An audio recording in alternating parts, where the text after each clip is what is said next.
মাশৰুম চিকেনৰ এই গ্ৰীণ গ্ৰেভিটো বনাবলৈ সকলোতকৈ প্ৰথমতে আমাক কেইফুটামান ৰচুন লাগিব।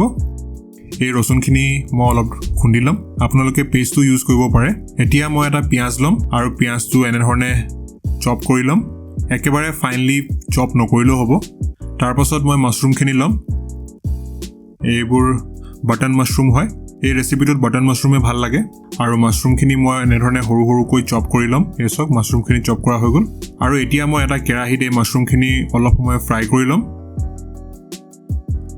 আৰু মাছৰুমখিনি যেতিয়ালৈকে ফ্ৰাই হয় তেতিয়ালৈকে আমি আমাৰ চিকেনখিনি কাটি লওঁ। এই চিকেনখিনি মই আগতে ফ্ৰিজত থৈ দিছিলোঁ আৰু এতিয়া মই এইখিনি সৰু সৰুকৈ চপ কৰি ল'ম। এই ৰেচিপিটোত মই বৰ বেছিকৈ চিকেন এড নকৰোঁ। আমাৰ মাছৰুমখিনি প্ৰায় ফ্ৰাই হৈছে আৰু এতিয়া মাছৰুমখিনি মই কাঢ়ি ল'ম আৰু এই তেলখিনিতে আমি চপ কৰি থোৱা পিঁয়াজখিনি ফ্ৰাই কৰিম। তাৰপিছত অলপ ফ্ৰাই হোৱাৰ পাছত ৰচুনৰ পেষ্টখিনিও ইয়াত এড কৰি দিম।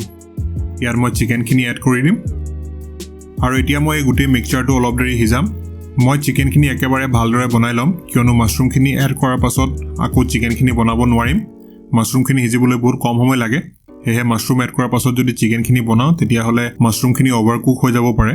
আৰু এতিয়া মই ইয়াত অলপ কাশ্মীৰী মিৰ্চ, অলপ জিৰা পাউডাৰ, জালুকৰ গুড়ি, ধনিয়া পাউডাৰ আৰু গৰম মছলা পাউডাৰ এনেধৰণে এড কৰি ল'ম আৰু লগতে অলপ নিমখো ইয়াত এড কৰি দিম। আৰু এড কৰি এই গোটেই মিক্সচাৰটো মই অলপ দেৰি সিজাম। আমাৰ যিটো মেইন ইনগ্ৰেডিয়েণ্ট সেইটো হৈছে ধনিয়াৰ পেষ্ট। মই প্ৰায় 250 গ্ৰামমান ধনিয়া ভালদৰে পেষ্ট কৰি লৈছিলোঁ মিক্সিত। আৰু এই ধনিয়াৰ পেষ্টটো মই এতিয়া ইয়াত এড কৰিম। কি ধুনীয়া লাগিছে দেখিবলৈ। এই ধনিয়াৰ পেষ্টটোৰ বাবে ইয়াত গ্ৰীণ কালাৰৰ এটা লুক আহে আৰু গ্ৰেভিটো গ্ৰীণ কালাৰ হয় আৰু ধনিয়াই এটা বৰ ধুনীয়া টেষ্ট আনি দিয়ে। আৰু ফাইনেলি মই ইয়াত ফ্ৰাই কৰি থোৱা মাছৰুমখিনি এড কৰি দিম। কি ধুনীয়া হৈছে দেখিবলৈ, ডেলিচিয়াছ হয় বহুত। এতিয়া মই আকৌ এই গোটেই মিক্সচাৰখিনি অলপ সময় সিজিবলৈ দিম। এয়া চাওক কি ধুনীয়াকৈ সিজি গৈছে, গ্ৰেভিটো অলপ ডাঠ হৈ পৰিছে। আমাৰ ৰেচিপিটো ৰেডি হৈ গৈছে আৰু এতিয়া মই এইখিনি ধুনীয়াকৈ ৰেডি কৰি লওঁ ছাৰ্ভ কৰিবৰ বাবে। আপোনালোকে এই ৰেচিপিটো গৰম ৰুটিৰ লগত বা ভাতৰ লগত খাব পাৰিব। খুব ধুনীয়া লাগে। এবাৰ নিশ্চয় ট্ৰাই কৰিব আৰু ট্ৰাই কৰি মোক কমেণ্ট বক্সত জনাব যে কেনেকুৱা পালে। আশা কৰিছোঁ ভিডিঅ'টো চাই আপোনালোকে ভাল পালে।